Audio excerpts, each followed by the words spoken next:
Welcome to our channel. நம்ம சேனலில் ஆசிரியர்கள் பயன்பெறும் வகையில் அரசு தரப்பில் வெளியிடுகின்ற அறிவிப்புகள், உத்தரவுகள், அதேபோல் முதலமைச்சர் தரப்பில் வெளியிடக்கூடிய சலுகைகள், அமைச்சர்கள் தரப்பில் வலியுறுத்துகின்ற முன்மொழிவுகள், தீர்மானங்கள், பரிந்துரைகளை தொடர்ந்து கொடுத்துட்ருக்கோம். அது மட்டுமல்லாமல் ஆசிரியர்களுக்கான சிறப்பு தகுதி தேர்வு பற்றிய அறிவிப்புகளையும், அவர்களுக்கு கொடுக்கக்கூடிய கூடுதல் சலுகைகள், மதிப்பெண்கள், வெயிட்டேஜ் மார்க், அதேபோல் தேர்வு முடிவுகள் பற்றிய தகவல்களை தினந்தோறும் செய்திகளாக கொடுக்கப்பட்டு வருகிறது.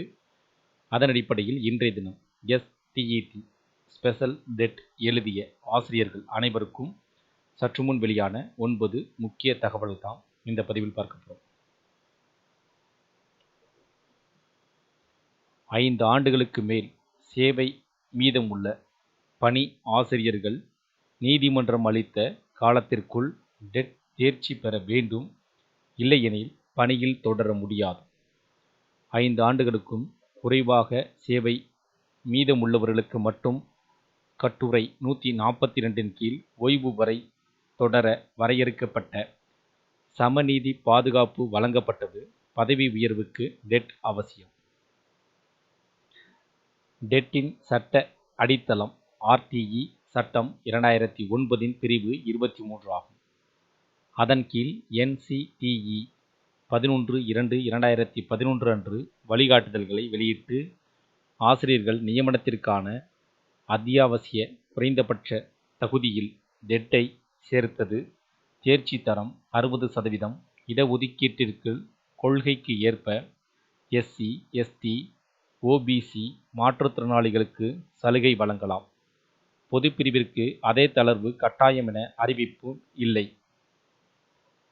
மதிப்பெண் குறைப்பால் கல்வி தரம் பாதிக்காது. தகுதியானோர் எண்ணிக்கை மட்டுமே உயரும் என்ற வாதம் ஏற்கத்தக்கதல்ல. குறைந்தபட்ச மதிப்பெண் ஆசிரியர் தரத்தையும் திறனையும் உறுதி செய்யும் கல்விக் கொள்கையின் அங்கமாகும். மாற்றம் அரசால் மட்டுமே முடிவு செய்யப்பட வேண்டிய கொள்கை விஷயம். தேர்வு முடிந்த பின்னோக்கி பொருந்துமாறு மதிப்பெண் குறைப்பது தேர்வு முடிவுகளில் இறுதித்தன்மையை பாதித்து அறிவிக்கப்பட்ட தரத்தில் தேர்ச்சி பெற்றவர்களின் உரிமைகளை தாக்கி நிர்வாக மற்றும் சட்ட விளைவுகளை ஏற்படுத்தும். சிறப்பு டெட் எழுதிய அனைவரும் ஒரே சட்டப்பூர்வ தரத்தில் மதிப்பிடப்பட்டனர். சேவைக்கான கூடுதல் மதிப்பெண், கருணை மதிப்பெண் அல்லது தேர்ச்சி மதிப்பெண் தளர்வு எந்த பிரிவிற்கும் வழங்கப்படவில்லை. சட்டத்திட்டத்திலும் உச்சநீதிமன்ற உத்தரவிலும் அத்தகைய சலுகை இல்லை. அரசுக்கு கொள்கையை உருவாக்க அல்லது மாற்ற விருப்ப அதிகாரம் இருப்பதால் அதை ஒரு குறிப்பிட்ட முறையில் பயன்படுத்துமாறு தனிநபர் கட்டாயப்படுத்த முடியாது. ஏற்கனவே உள்ள சட்ட உரிமையையும் அதனுடன் தொடர்புடைய சட்ட கடமையும் இருந்தால்தான் கட்டளை பேராணை வழங்கப்படும். பொது பிரிவுக்கான மதிப்பெண்ணை குறைக்கும் சட்ட உரிமையையோ அரசின் சட்ட கடமையையோ மனுதாரர்கள் நிரூபிக்கவில்லை. 8/7/2026 இடைக்கால உத்தரவு உச்சநீதிமன்ற வழிமுறைகளை நடைமுறைப்படுத்துவதிலும் சட்ட விதிகள் மற்றும் அரசாணைகளின்படி சிறப்பு டெட் நடத்துவதிலும் கடமையை நிர்வாக சிரமங்களை ஏற்படுத்துகிறது. இடைக்கால நிவாரணத்திற்கான முதற்கண் வழக்கை மனுதாரர்கள் காட்டவில்லை.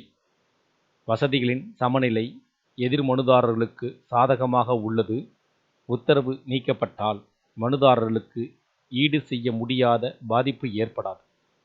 எனவே நீதியின் நலனின் இடைக்கால உத்தரவை ரத்து செய்ய வேண்டும்.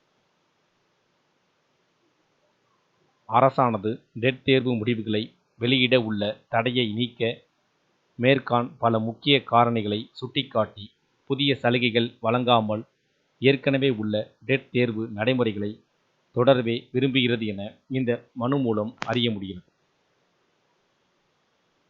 இந்த தகவல்கள் உங்களுக்கு பயனுள்ளதாக இருந்துச்சுன்னா வீடியோக்கு லைக் பண்ணுங்கள். மீண்டும் இதேபோல் பயனுள்ள தகவலை சந்திப்போம். நன்றி.